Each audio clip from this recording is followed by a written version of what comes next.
my rollie don't tick tock, it's just gloss.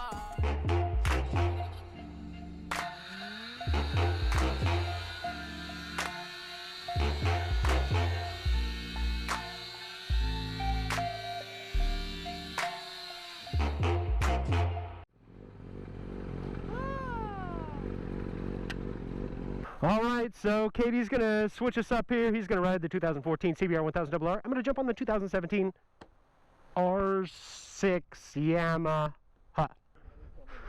Well, let's do it. All right. So I'm on Katie's 2017 Yamaha R6 in A mode because let's not mess around.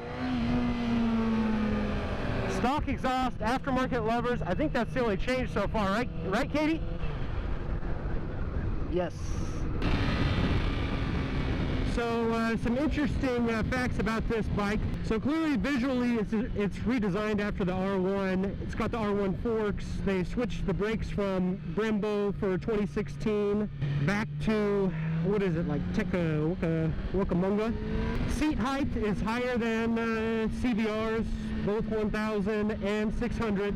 For this year, they come standard with traction control, I think ABS also. This one has ABS.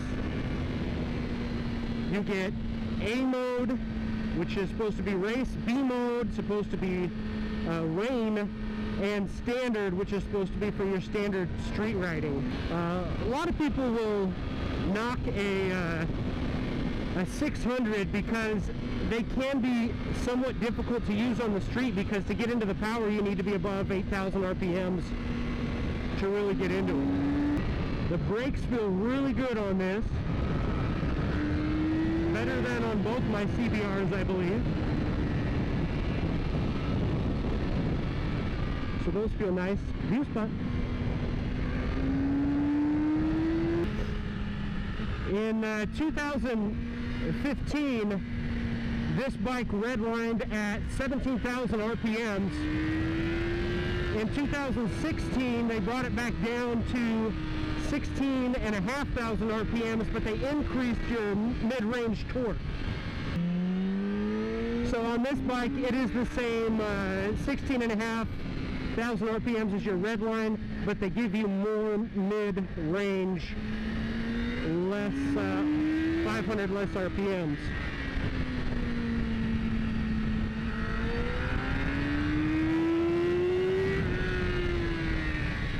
Ooh, great brakes.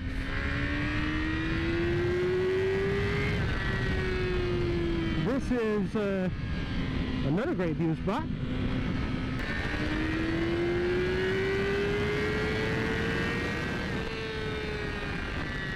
Ooh, it's angry.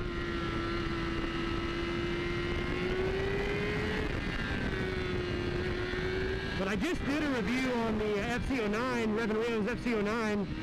Some people said I was a little harsh on that one. But the truth of the matter is I was a little harsh on that one because I don't like that style of bike as much as I like a race replica bike. But the FC09 sure is a lot more comfortable.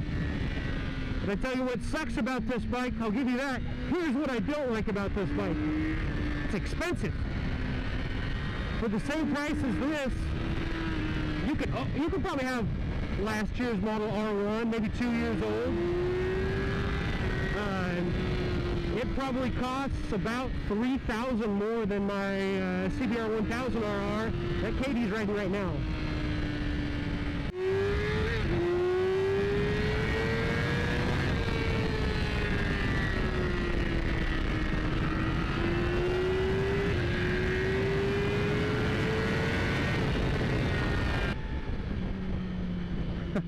There's 223 miles on this bike.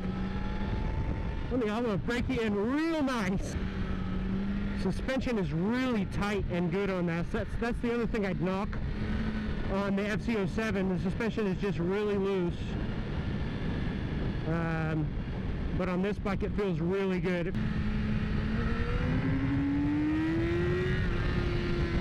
You know, something else I'm noticing on this bike after having a little more time on it is it has a really smooth initial throttle. It's easier to be smooth right at the beginning.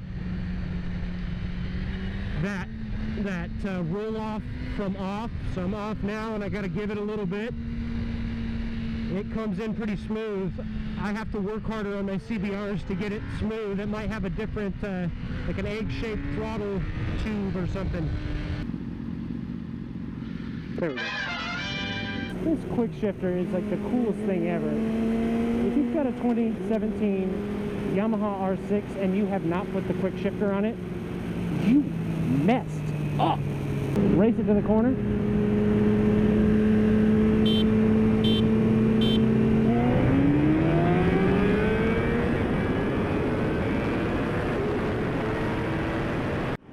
I'm loving the response and power on it. It makes my CBR 600RR, which is a 2005 model, it makes that seem kind of slow. I mean, both of them are gutless before 8,000 RPMs, but on this bike, you can tell the suspension's tighter, it feels good. I've never had my suspension professionally adjusted on my 600, but I like the feel of this one better. So a lot of people were upset because this new completely redone bike has the exact same motor that it's had since what, 07? Something like that. And so a lot of people were upset, hey, you know, we get the same motor, but the truth is Yamaha's been winning races with this bike for quite a long time, and why would you change it? If nobody else can beat it, why would you change it?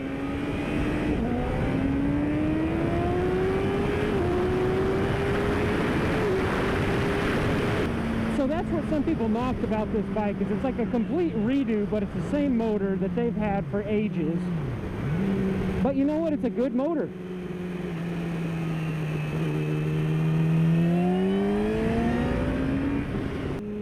New shocks, new brakes, totally redone look. It looks way better, in my opinion, than the 2016 model R6.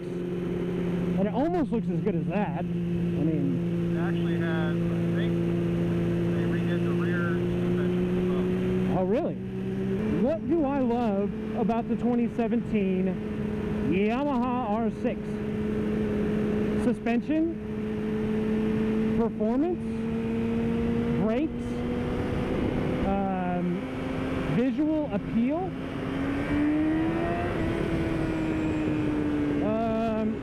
There's only one thing I think I don't like about it. Can you guess what that is, Katie? That it's 600 or that it's a Yamaha? It's the price. But that's quite a bit cheaper than this bike. And you get all that mid-range usable power. A lot of people say that the 600 is a terrible bike for the street.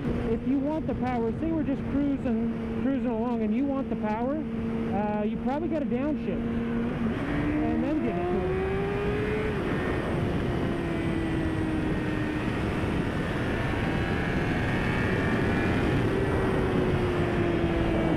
The quick shifter just totally transforms this bike from an awesome bike into, oh, absolutely, I've got to have one. So, I mean, that pretty much clarifies it. If somebody's in the market for a new motorcycle and they're like, hey, should I get the 2017 Yamaha R6? Yeah, you should. Unless you don't want to spend a lot of money, because it's expensive. What would you get instead of this? What competes with it? Nothing in the 600. So for anybody who's not aware exactly what a quick shifter does, it allows me to stay on the throttle and just shift, and it just does everything for you. Shift, and then if you want to take it to the next level, you get the auto blip, and what that does is that it basically allows you to have a quick shifter up and down. Standard quick shifter is just going to make it so you can shift up without the clutch, and they recommend using the clutch to shift down.